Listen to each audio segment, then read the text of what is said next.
Hello, everybody. Welcome back to today's Christmas Carol. I know it's getting close to Christmas when I start breaking out the hats, so I would go along with our song tonight. We're going to be learning about a more modern Christmas tune, Silver Bells. This one first came about in 1951, and it was written by a Jay Livingston and a Ray Evans. They had been writing songs for the movie company for a while, but they hadn't had a hit yet, and their contracts were soon coming up. So they were trying to think of something. They were given the task of writing a Christmas song for the movie with Bob Hope called The Lemon Drop Kid. And they had wrote this song, and it was beautiful, and Jay thought he would run it by his wife. Well, she started laughing a few lines in, and he couldn't figure out why. And it was because when they first wrote this song, they didn't call it Silver Bells, they called it Tinkle Bells. And she had to gently remind him that the slang for tinkle at that time was, number one. So they decided, okay, well, we're just going to put this song on the back burner. And they really loved how the song had a lot of good stuff in it. And so he went back and he says, you know what? I think if we change tinkle to silver, we can make this song work. And that's what they did. And it was such a success. President Kennedy even said this was his favorite Christmas carol. Now, these two go on to write Mona Lisa and also the theme song for Mr. Ed. They also had another few hits. So those were just among them. I thought we'd also learn a little bit about Christmas bell ringing, the history of it, because when they were getting this song together, they were thinking about New York and hearing the bells being rung on the street corners, and that was from the Salvation Army.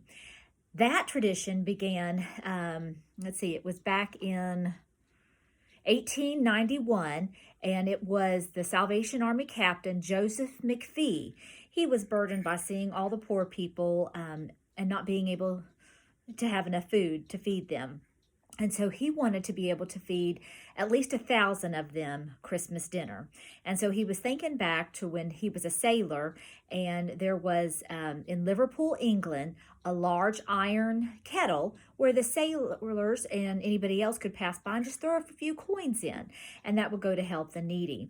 So he took a similar pot and he put it with a sign out beside of it that said, keep the pot boiling.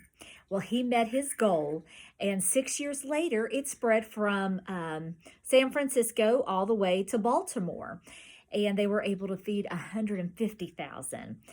And today, more than 4.5 million families are fed between Thanksgiving and Christmas because of the Salvation Army, and it's around the world now. It's global.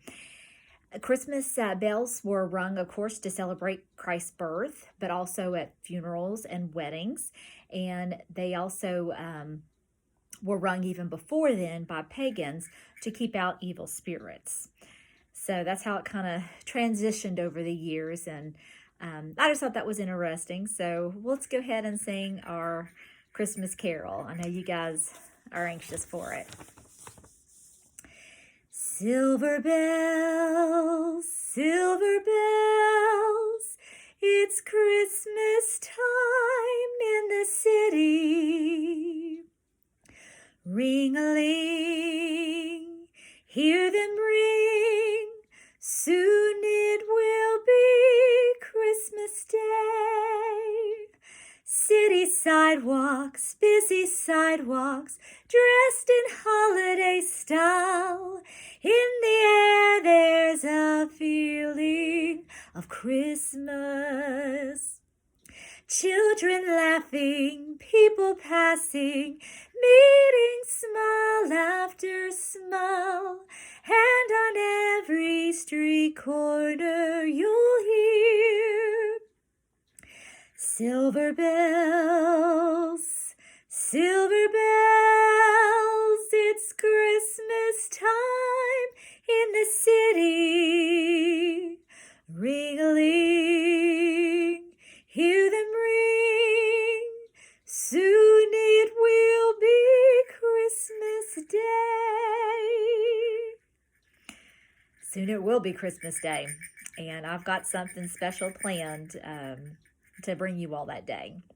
So I hope you guys are getting your Christmas shopping done. I know I was at Walmart today and it was a crazy place. So get all your goodies because it's just around the corner. So Merry Christmas, everybody.